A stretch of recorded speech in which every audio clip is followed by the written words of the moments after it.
স্বাগত জানাচ্ছি খাতুনগঞ্জ থেকে মুক্তিযুদ্ধে। সাথে আছে আমি শামীম জাহিদ।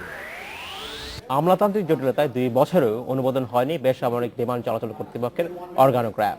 ফলে প্রয়োজনীয় জনবল নিয়োগ করা যাচ্ছে না। এর ফলে বিমান ব্যবস্থাপনায় মানোন্নয়ন হচ্ছে না বলে বলছে কর্তৃপক্ষ। আজ আমাদের আলোচনার বিষয় বেসামরিক বিমান চলাচল কর্তৃপক্ষের অর্গানোগ্রাম। এ নিয়ে আলোচনা করতে আমার সাথে স্টুডিওতে রয়েছেন বেসামরিক বিমান চলাচল কর্তৃপক্ষ বাংলাদেশের ফ্লাইট সেফটি অ্যান্ড রেগুলেশনসের পরিচালক group captain SM. Nazmul Anam এবং বেসামরিক বিমান চলাচল কর্তৃপক্ষের সদস্য অর্থ মিজানুর রহমান। তবে মূল আলোচনা যাওয়ার আগে দেখে নেব একটি প্রতিবেদন। নিউ ইয়র্ক রুটে বিমানের সরাসরি ফ্লাইট চালুর নির্বাচনী প্রতিশ্রুতি ছিল গত মহাজোট সরকারের, কিন্তু বেসামরিক বিমান চলাচল কর্তৃপক্ষ American federal aviation administration FAA এর 2 নম্বর ক্যাটাগরিতে থাকায় তা সম্ভব হয়নি। ক্যাটাগরি 1-এ উন্নীত হতে অন্যতম বাধা প্রতিষ্ঠানটির অর্গানোগ্রাম। নতুন অর্গানোগ্রাম অনুমোদনের জন্য মন্ত্রণালয়ে পাঠানো হলেও 2 বছরও তা অনুমোদন হয়নি। এখন জনপ্রশাসন যদি তাড়াতাড়ি করে আমাদেরকে এটার অনুমোদন দিতে পারে তাহলে হয়তো আবার যাবে হয়তো ফাইন্যান্স থেকে আমাদের মন্ত্রণালয় যতটুকু সময় লাগে। বাট আমরা কিন্তু গত প্রায় কার্যক্রমটা গত 2 বছর যাবত মন্ত্রণালয়ের সাথে কিন্তু করে আসছি। বিমান চলাচল ব্যবস্থাপনার কাজে জনবল সংকট থাকলেও তা পূরণ করতে পারছে না কর্তৃপক্ষ। আমার এখন 750 জনের মতো সিকিউরিটি স্টাফ আছে, আর প্রয়োজন যদি বলেন যে আমার 3 গুণ প্রয়োজনের থেকে, so I need more than 1500। Category 2 থেকে ক্যাটাগরি 1-এর যে অডিটটা হবে সেই অডিটে কিন্তু আমাদের জনসংখ্যার যে স্বল্পতা ছিল সেটার উপরে জোর দেওয়া হয়েছিল। টি20টা না হলে FAA যেটা বলছে যে তারা ক্যাটাগরি 2 থেকে 1-এর জন্য তার অডিট করতে মানে আসার কোনো যৌক্তিকতা পায় না। অর্গানোগ্রাম অনুমোদনের পর দ্রুত জনবল নিয়োগের প্রক্রিয়া শুরু হবে বলে জানান কর্মকর্তারা। Niladri Maharatna, independent news, Dhaka. দেখলাম প্রতিবেদনটি আমরা। জনাব এস.এম. নাজমুল আনাম এবং জনাব মিজানুর রহমান, আপনাদেরকে স্বাগত জানাচ্ছি অনুষ্ঠানে। কেমন আছেন আপনারা? ভালো। জনাব আনাম, প্রথম প্রশ্ন আপনাদের শুরু করতে চাই। আমাদের প্রতিবেদন দেখানো হলো যেখানে বলা হচ্ছে আমলাতান্ত্রিক জটিলতার কারণে বেসামরিক বিমান চলাচল কর্তৃপক্ষের অর্গানোগ্রামের পরিবর্তন আনা যাচ্ছে না, এবং এই পরিবর্তন না হলে আসলে আমরা আমাদের ইউএসের যে ফেডারেল বেসামরিক বিমান চলাচল কর্তৃপক্ষ তাদের যে ক্যাটাগরি 1 আমরা যে উন্নতি হওয়ার কথা ছিল সেটা যেতে পারছি না। সমস্যাটা কোথায় আসলে? অর্গানোগ্রামের ক্ষেত্রে আমাদের হোমওয়ার্ক মোটামুটি শেষ হয়ে গেছে। আমরা ক্লোজ টু, যদি বাই পার্সেন্টেজ আমাকে ডিফাইন করতে পারলেন, 90%-এ আছি বোধ হয়। আচ্ছা, সো এখন ফাইনাল অ্যাপ্রুভালের পার্ট, এবং সেই ক্ষেত্রে আমরা কিন্তু জনপ্রশাসন এবং আমাদের মিনিস্ট্রি থেকে কাইন্ড অফ অ্যাসুরেন্স পেয়েছি যে হ্যাঁ খুব শিগগির এটা হয়ে যাবে। এক্স্যাক্টলি বাই মান্থ আমি হয়তো বলতে পারবো না, but we are expecting somewhere like next 3 months রাফলি। এবং সেই মোতাবেক আমরা সমস্ত প্রিপারেশন নিচ্ছি আগামী মার্চে বা এপ্রিলে ক্যাটাগরি 1-এর অডিটটা করানোর জন্য।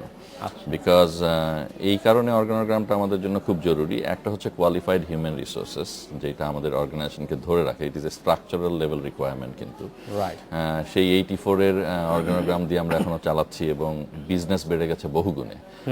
রিসেন্টলি বিমানের আমরা যদি এয়ারলাইন হিসাবে যে 777 এগুলো দেখছি, সেখানে $1 billion প্লাস ইনভেস্টমেন্ট হয়েছে। আমরা আইকাও ব্ল্যাক লিস্টিং থেকে বেরিয়েছি, এবং আমরা কিন্তু কাইন্ড অফ ইন্সপেক্টর বাইরে থেকে কনসালটেন্টের নামে হায়ার করে তাদেরকে ইউজ করে এই জায়গাগুলোতে এসেছি। So it needs a sustainable development of human resources, যেই জায়গাটা খুব জরুরি, এবং আইকাও FAA ওইখানেই কিন্তু জোর দিচ্ছে যে আমাদের এখন যে টেম্পোরারি হিউম্যান রিসোর্সটা আছে সেখান থেকে আমাদের সাস্টেনেবল প্ল্যানে যেতে হবে, which is a part of organogram. এবং আমি যদি এটার সাথে একটু আমাদের গত 2-3 বছরের অ্যাক্টিভিটিসগুলো একটু অ্যাড করি, তাহলে বোঝা যাবে যে এটা কেন দরকার।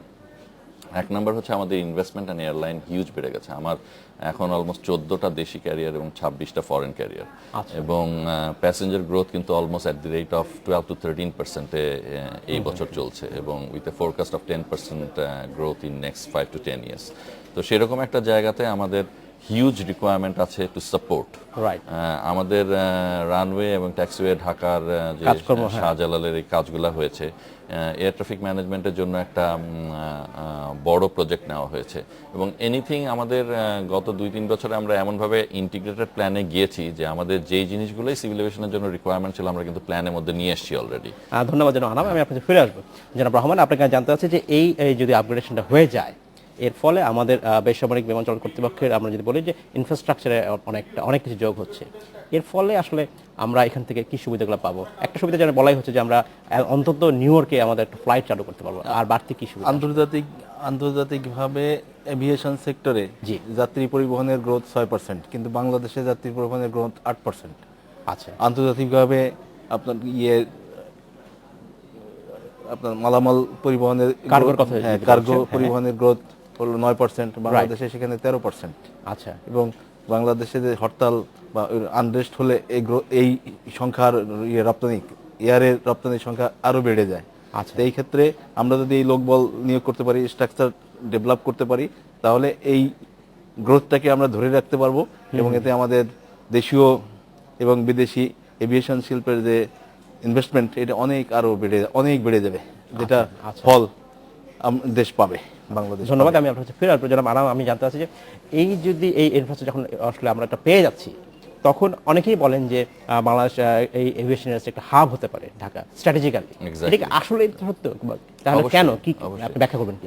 Because of two reasons. আপনাকে দেখেন, জিওগ্রাফিক্যালি আমরা কিন্তু centrally located from East and West Asia, এবং একটা এয়ারক্রাফট দুই রকমের হয়, লং হল, মিড হল অথবা শর্ট হলও হয়। তো একটা mid haul to short haul aircraft যদি মিডল ইস্ট যেতে চায় ফ্রম ইস্ট এশিয়া, তাদেরকে কিন্তু একটা টেকনিক্যাল স্টপ বা ল্যান্ডিং স্টপেজ দরকার সামওয়্যার। হ্যাঁ। সো বাংলাদেশ, দিল্লি, এই জায়গাগুলো কিন্তু suitable for onward to Middle East and Europe.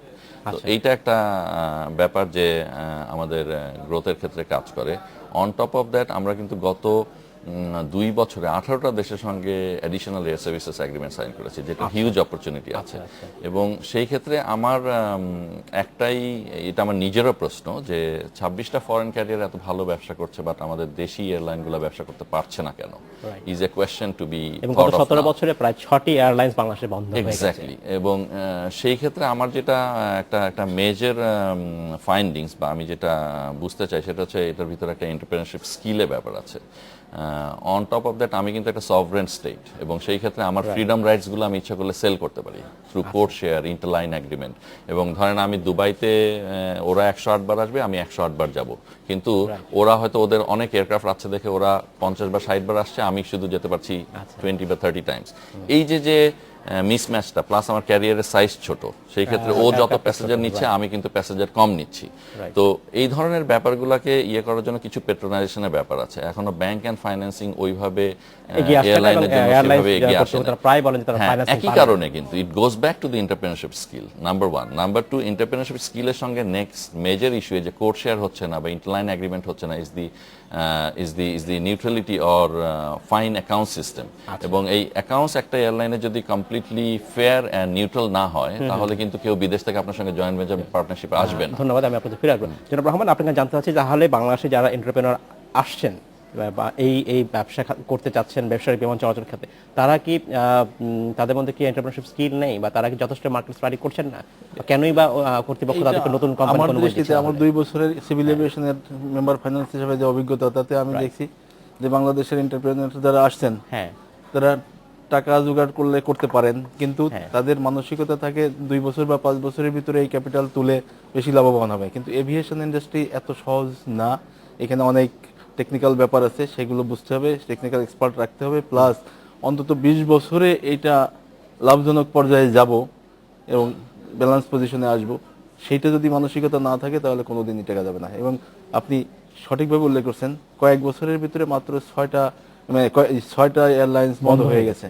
তো এই বন্ধের সংখ্যা আরো বাড়বে যদি ওই হঠাৎ বেশি লাভবান হওয়ার উদ্দেশ্যে আসা হয়। আচ্ছা আচ্ছা, ধন্যবাদ। অনেকেই বলেন যে যেটা যে পলিসি, যে নীতিমালার কথা বলা হচ্ছে, যে নীতিমালাটা আমাদের যথেষ্ট সহায়ক নয় বেসরকারি বিমান চলাচল যারা করছেন তাদের জন্য। অনেকেই বলেন যে এই যে সার্ভিস চার্জ নেওয়া হয় সিএবি থেকে, সেটা অনেকটা হাই। আপনার কি এটা মনে হয় আপনি এখন না, এটা কম্পেয়ারিং টু দি ওয়ার্ল্ড কিন্তু ব্যাপারটা সেরকম না, কারণ একজন এন্টারপ্রেনার যখন আসেন সে কিন্তু জেনে শুনেই আসেন, সে তার কস্ট বেনিফিট অ্যানালাইসিস করেই এই বিজনেসে আসেন, এক নম্বর। দুই নম্বর হচ্ছে আমাদের, হ্যাঁ, এই ক্ষেত্রে গতকালকেই একটা ইন্টারভিউ হয়েছে, ইউনাইটেডের এমডি ছিলেন, যেখানে সারচার্জের কথা বলেছেন যে 6% অ্যান্ড ইয়ারলি 72%, বাট এইটা কিন্তু embedded in the policy as a punitive measure. জনাব আনাম, আমাদের একটা সময় হচ্ছে বিরতি যাবার, ফিরে আসলে আমরা আবার এখান থেকে শুরু করব। Thank you. আমাদের সময় হলো একটা বিরতি যাবার, ফিরতে শীঘ্রই, সাথেই থাকবেন।